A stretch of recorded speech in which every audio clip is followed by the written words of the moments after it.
একটা টেবিলের উপরে 200 টাকা দামের দুইটা গামছা ফেলে দিয়ে ওখানে একটা ছোট্ট চেয়ার নিয়ে বসে থেকে শুভেচ্ছা জানাইছে।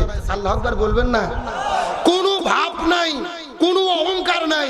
তার শরীরে যে পাঞ্জাবি দেখেন, একটা শর্টকাট গ্রামীণ চেকের পাঞ্জাবি, আমার মনে হয় 500 টাকার বেশি হবে না। কথা কোন না?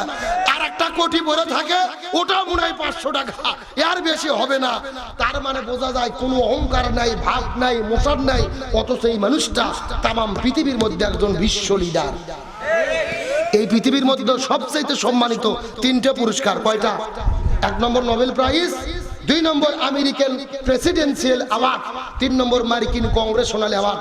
3টে পুরস্কার পৃথিবীর মাত্র 12 জন ব্যক্তি পেয়েছে, তার মধ্যে একজন ডক্টর মোহাম্মদ ইউনূস। আল্লাহু আকবার বলবেন না? আমরা এতদিন তাকে চিনতেও পারিনি, তার দামও দিতে পারিনি, তার মূল্যায়নও করতে পারিনি। আজকে পয়লা বৈশাখে মাত্র 200 টাকার গামছার